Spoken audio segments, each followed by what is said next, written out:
come with me now on a journey through time and space, or just a look in my shed.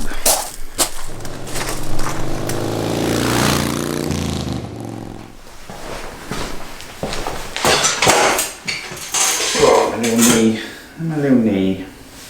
So quite a basic build really.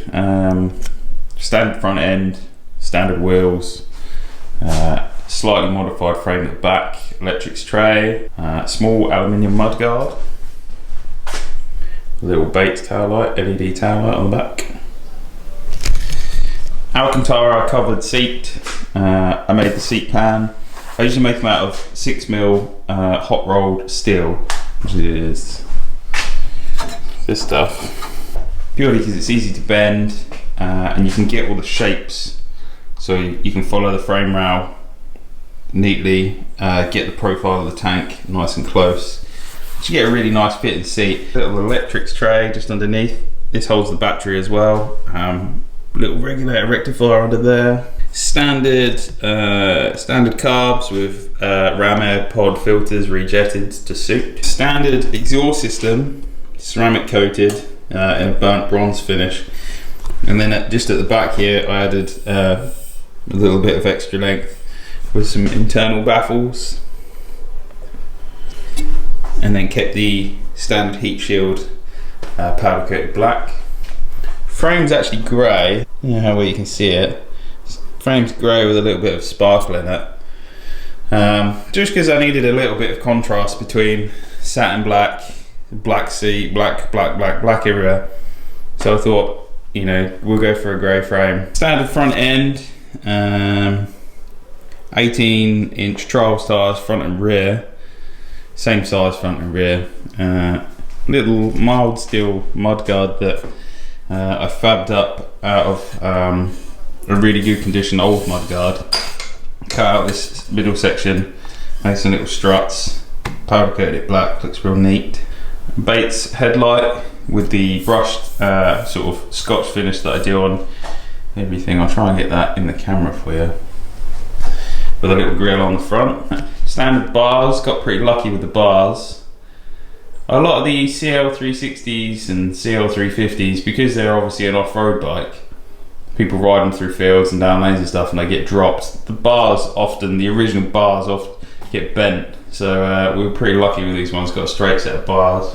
Standard hand controls, but scotched with the Scotch wheels, scotched with the Scotch wheels to give them that brushed aluminium look. Set of built well grips, little speedo with a few warning lights in there. Again, more brush finishes and all new zinc plated hardware throughout the bike. Some little LED indicators front and rear. So we've got these ones just here, mount on the bottom yoke at the back.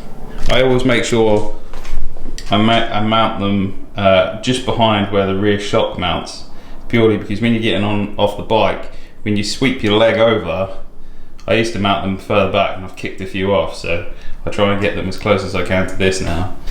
What else we got? Gold DID chain, new sprockets, new bearings in the wheels. The whole bike is completely mechanically overhauled, so new gaskets, new seals, new bearings. Everything is as close as we can get to brand new.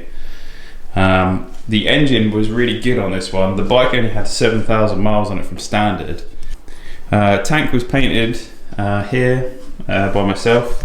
So we went for like this grey gunmetal finish, black pinstripe and black logo across the top.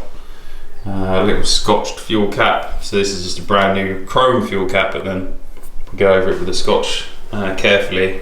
Try not to break the surface too much, and then we use a ceramic clear coating to go over that, so stop any rusting. Little number plate holder, just mounts off the rear shock here, just done in satin black. New shocks. These are just a factory replacement of the original shocks. We've got sandblasted covers, and then again over with the Scotch to give them the brushed aluminium look. Body of the engine was taken right back to bare metal to make sure we had no paint flaking on or anything, and then gone over with a 2K satin black wheels, as I said, standard wheels, but done in a satin black powder coat, same as the rest of the features. Frame loop is all cold drawn steel with all little slugs in here to give it maximum strength, TIG welded together and then all smooth so you can't see the welds. De-lug all the frame, get everything off that we don't want. Underneath the seat, electrics tray with battery, completely rewired.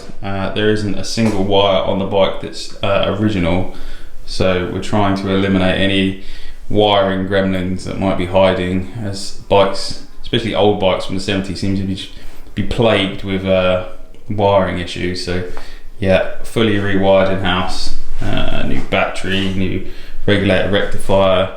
Luckily the stator didn't need rewinding because it looked like it had been recently done, maybe a year or two ago before the bike was shipped over to the UK. It looked like it had hardly any wear. Usually stators, if you see an old stator, they usually brown up around the coils, but this one looks brand new. So yeah, that's pretty much the CL360. If you got any questions about the bike, feel free to shoot us a message on Instagram or send us an email. I know guys are always like, what tyres you got, you know, where'd you get this, where'd you get that? And I'm always happy to, you know, just let people know where I get stuff. There's no point in keeping secrets, you know, you'll find it eventually. So, you know, I prefer just to help people out and get their bikes built to how they want.